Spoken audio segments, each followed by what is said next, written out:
Good afternoon, sir. Good afternoon, ma'am. Take a seat. You are Ayush Krishna. Yes, thank you, sir. Ayush, please give a brief introduction.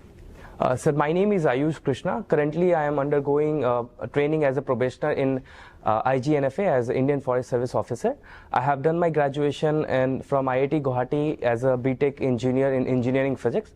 My schooling was from Ramakrishna Mission Vidyapit, and my hometown is Muzaffarpur, sir. So with that kind of a background, you didn't think in terms of a career in engineering?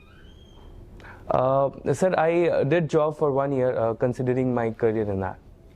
Sorry? Sir, I did a job for 1 year, sir. Then what happened?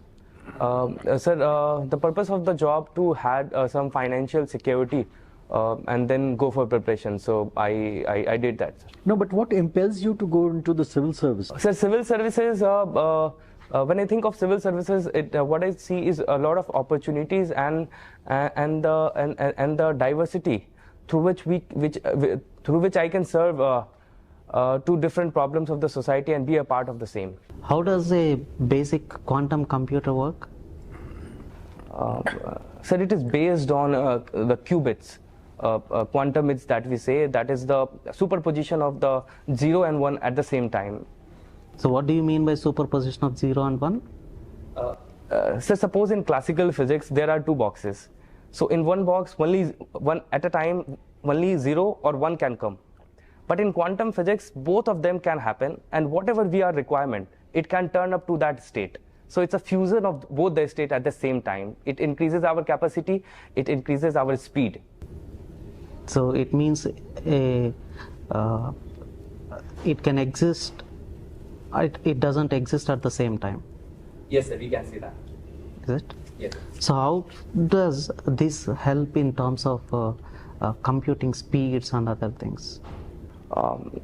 Sir, in computing, speed is based upon the data we are able to process at a time. For example, we have to send data from point A to B, and the requirements are, for example, we have to send 0 or 1. So we have to think when we are sending 0, when we are sending 1, that will be requiring space. But we have a system where we can send 0 or 1 all together, and depending upon the requirement, it will change the state. So in that way, we are saving the space and also the speed. And recently also, sir, the quantum entanglement came up, which shows that irrespective of the difference, we can pair two entities. We can guide them. So in that regard, sir, I think speed and quantum capability can be increased. Okay. Can you tell the significant steps, like say for example, initially it was particle physics and then wave particles, and then so can you tell these significant steps in the history of physics, in the field of physics, that changed our perspectives?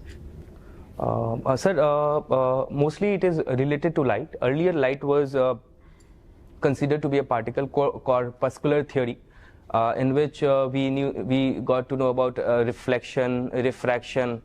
Then came and there was another conception, Heisenberg theory, where it treated light as a wave. But when it come to Heisenberg, Huygens, I am sorry, sir, Huygens. Heisenberg, but is he the one? Who's Schrodinger then?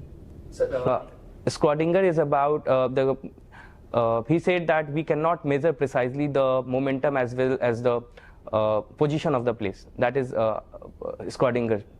Are you swapping the both, Heisenberg and Schrodinger?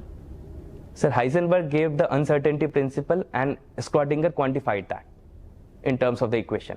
Okay. So can you name some upcoming ISRO missions? One is Chandrayaan-3. We are aspiring to make our space station, our own space station, Gaganyaan. So these are the 3 prime missions we are having. Otherwise also we are having some launches